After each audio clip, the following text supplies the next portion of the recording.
আমার মেয়ে বলে, আম্মু আমাকে কোচিং এ দাও। মা, আমাকে যদি কোচিং এ না দাও মিসটা আমাকে আদর করে না। আমি এই 1.5 মাস হয়েছে আমার মেয়েটারে কোচিং এ দিচ্ছি। আমি আসার পরে কি দেখেছি জানেন? সামনে অনেক মরা লাশ টুকরা টুকরা হয়ে পড়ে আছে।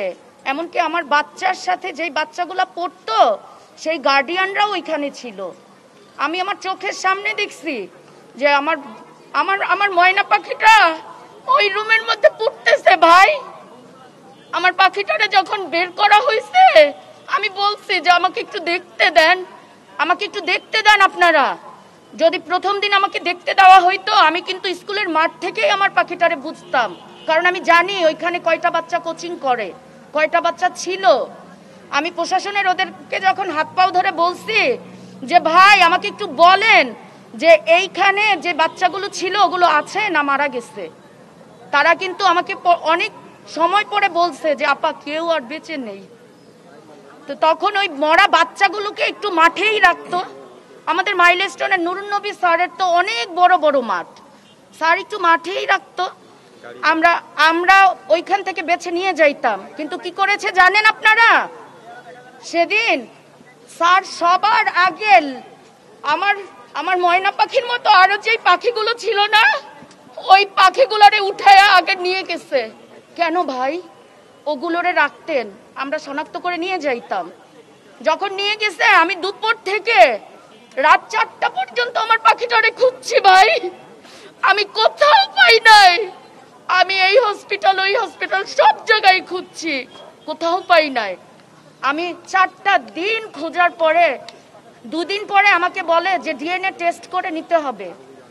ডিএনএ টেস্ট করে যখন নিতে হবে আমার হাজবেন্ড গেছে, ওরটা নিয়ে বলছে আমারটা নিতে হবে। এটা কি টিচারদের দায়িত্ব ছিল না?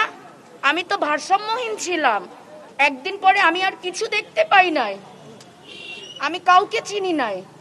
তাহলে আমাকে ওই অবস্থায় নিয়ে যাওয়া হয়েছে ডিএনএ দেওয়ার জন্য। এটা কি স্কুলের দায়িত্ব ছিল না যে আমার তো একটু রক্তই নেওয়া লাগতো? ওই রক্তটা নেওয়ার জন্য কিন্তু স্কুল কর্তৃপক্ষ এটাও করে নাই। স্কুল কর্তৃপক্ষ আমাদেরকে 20 দিন পর ডাকছে। 20 দিন পর ডেকে তারপরে আমাদের সাথে মিটিং করে। কি মিটিং করে জানেন আপনারা? সে তার স্কুল বাঁচানোর জন্য মিটিং করে। কেন? তার কাছে কি আমাদের বাচ্চাগুলোর কোনো দাম নাই? তার স্কুলের দাম বেশি না আমাদের বাচ্চাগুলোর দাম বেশি? যেদিন প্লেন ক্রাশ হয়েছে আমার চোখের সামনে দিয়ে নুরুন নবী স্যারের গাড়িগুলো সব বের হয়ে গেছে।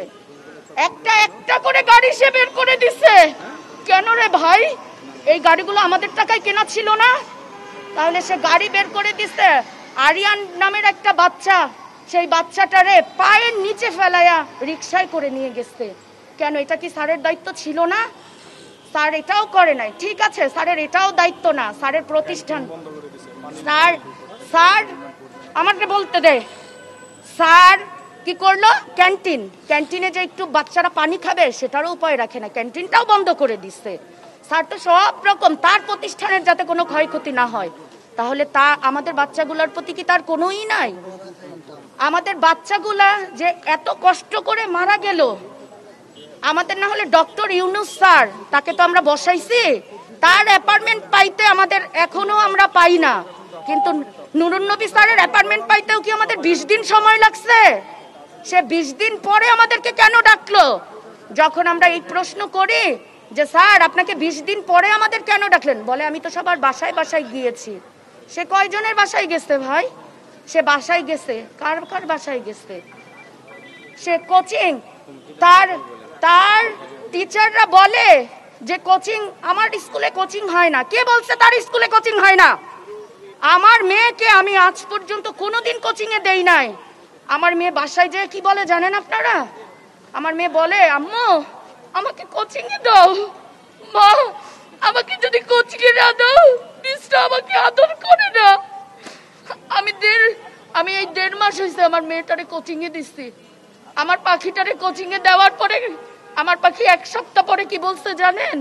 বলে মা এখন না স্কুলের টিচাররা আমাকে অনেক আদর করে। তাহলে কেন এখানে সে অস্বীকার করে যে কোচিং বাণিজ্য নাই? এটা তো বড় একটা অংশ।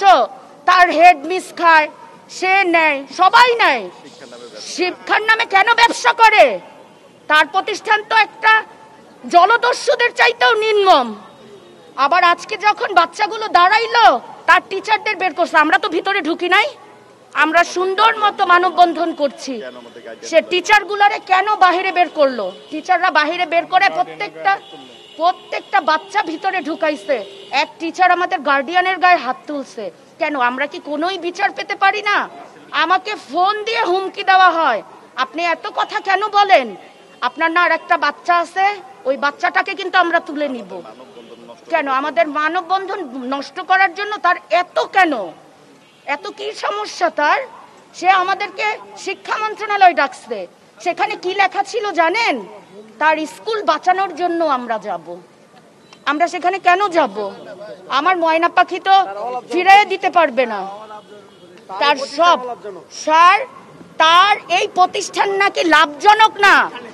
তার প্রতিষ্ঠান যে কত লাভজনক আপনারা একটু খবর নিয়ে দেখেন, আপনারা একটু খবর নিয়ে দেখেন।